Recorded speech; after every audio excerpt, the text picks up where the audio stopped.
هسې ارمانونه دي څومره د فاني دنیا هسې ارمانونه دي څومره د فاني دنیا هره ورځ غمونه دي څومره د فاني دنیا هره ورځ غمونه دي څومره د فاني دنیا. الحمد لله رب العالمين والعاقبة للمتقين والصلاة والسلام على خير خلقه محمد وآله وصحبه أجمعين. أما بعد فأعوذ بالله من الشيطان الرجيم. بسم الله الرحمن الرحيم. قال الله تبارك وتعالى ولا تكونوا كالذين نسوا الله فأنساهم أنفسهم أولئك هم الفاسقون. صدق الله العلي العظيم. د تعلیم الاسلام ادارې مینوالو د الله څخه امید دی چې تاسې به ټول ښه روغ جوړ په صحت و عافیت سره یاست او د صحت جامې به مې پر تن باندې وي. محترمینو، دغه د اختر ورځې، دغه د اختر چوټیانې،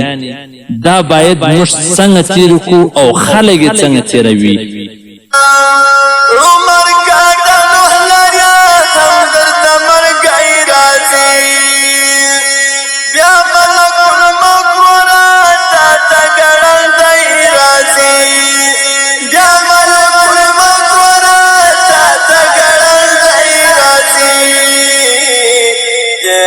رخصتنا دي څومره د فاني دنیا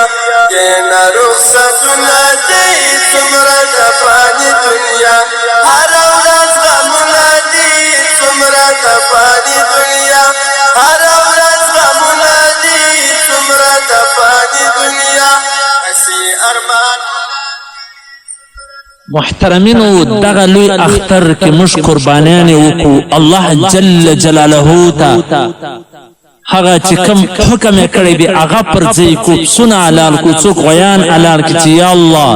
که د ځان امر راته وکړې ځان هم درته حاضر دی. صرف دغه پسونه نه که اوس وه چې ته قربان سه زم قربان یم، دغه موږ الله جل جلاله ته عملا ښکاره کړو. لیکن د دغه اختري د قربانۍ څه څو ورځې بعد چې موږ د خپل اعمالو، د خپل زندګۍ، د خپل اسلام او د خپل دین کم حشر وکړو، کم حشر موږ په دا څو ورځې کې وکړو چې سوچ لږ فکر او غور وکړو. الله جل جلاله څه فرمایي؟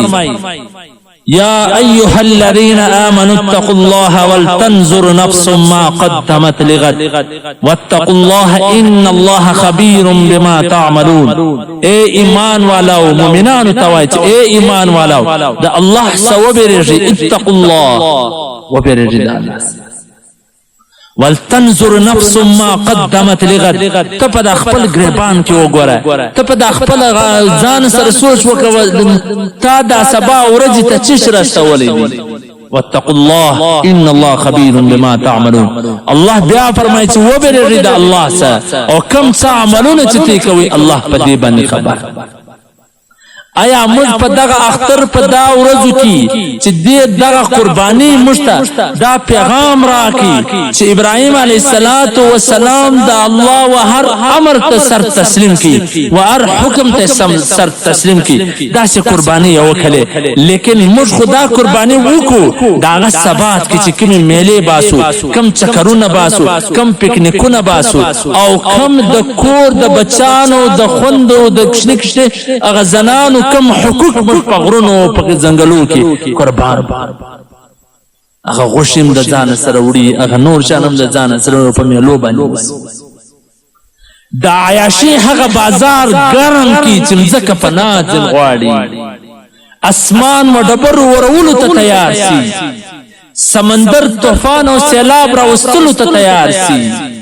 مځکه ژوندي په مځکه دننولو ته تیار سي،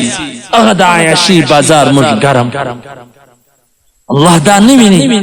الله دا زموږ د سمندرو چکرونه نه ویني چې دغه عیاشي و فاجي دغه زنانې هم پکې راګرځي. الله زموږ دغه د هغه د غرونو د میلو چې چا د ځان سره څوک به ولي، چا د ځان سره څوک به ولي، هر سړی په ځان خبر دی، دا الله نه ویني. الله څه فرمایي ولا تكونوا كالذين نسوا الله فانساهم انفسهم چې د هغه چا سم مه جوړېږي چې کوم چا رب هېر کړي چا چې رب هېر کړي هغو ځانونه هېر کړی قل سيروا في الأرض فانظروا كيف كان عاقبة المكذبين الله فرمایي چې لږ وګورئ په دنیا کې نظر واچوئ د هغه خلکو انجام وګورئ چې رب یې ففتحنا عليهم أبواب السماء بماء منهمر وفجرنا الأرض عيونا فالتقى الماء على أمر قد قدر پرچا د اسمانو سه اوبره اورولې د مځک سه اوبره پورته کړې ټولې نیسو نابود کړه ان ارسلنا عليهم ريحا صرصرا في يوم نحس مستمر پرچا داسې د سرسر هوا راواستوله چې په هوا کې کوپړي سره وروجنګولې تنزع الناس كأنهم أعجاز نخل منقعر الله فرمایي چې داسې پر دغه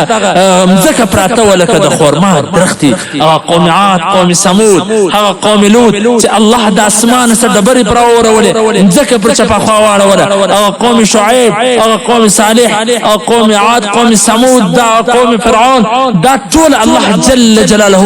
په دنیا کې نیس و نابود او غرق او تباہ او برباد کړه الله وایي چې دا رنګ مه جوړېږي دا رنګ مه جوړېږي لیکن موږ په د اختر په چوټیانو کې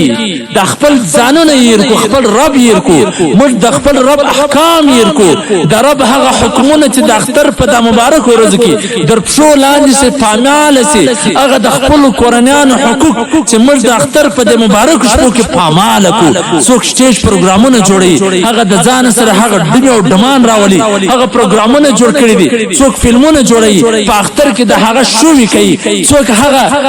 ډولونه او خلک د ځان سره غرونو ته بیایي هغه جوړوي آیا دغه د قربانۍ مقصد دغه و چې موږ دغه عیاشي بازار ګرم کړو لږ د الله د عذابه څه نه بیریږو چې مځکه به راباندې چپه واړئ د الله د عذابه څه نه بیریږو چې د اسمانه څه به راباندې کاڼې ووري د الله د حال دی د مسلمانانو تاسو راسئ لږ پر دې باندې غور و فکر وکړئ چې دا حالات ولې دي د قرآن سره لږ راسئ پوښتنه وکړو قرآن به موږ ته دا پیغام راکړي چې دا اعمال ستاسو دا خراب دي سورة بني اسرائیل په اوله صفحه کې الله جل جلاله د بني اسرائیل په باره کې څه وایي چې هغه په مځکه فساد وکي د دین سبا واوشتل الله به چش پر आवाज بعثنا علیکم عبادا لنا اولی باس شدید فجاسوا خلال الديار الله به وای ما به خپل داسې بندگان چې هغه جنگیالیان سخت جنگونه کوي د دې په کورونه به ورننه وتل په کورونه به ورننه وتل لکه نن د دنیا په هر کونج کې د مسلمانانو په کورونو کافرانو ننوځي مسلمانان تهس نهس کړه پر مسلمانانو باندې بمبارونه شروع دي دا وجه و څه ده د زموږ د عملونو نتیجه ده الله په بني اسرائیل باندې څنګه سخت جنگیالي خلک مسلط کړل چې په کورو به ورننه وتل الله جل جلاله څه فرمایي چې دې سم سول ثم رددنا لكم الكرة عليهم وامددناكم باموال وبنين وجعلناكم اكثر نفيرا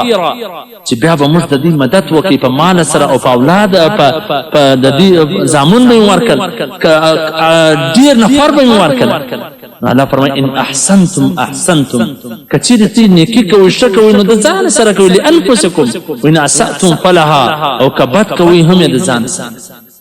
کمر شامل کو د ځان سره کو کبد عمل کوم د ځان سره کو الله جل جلاله چې هغه دویم ور بیا غلبه ورکړه په کافرانو باندې چې دې سم شو چې غلبه پیدا ک بیا خراب پایاشو په فحشو په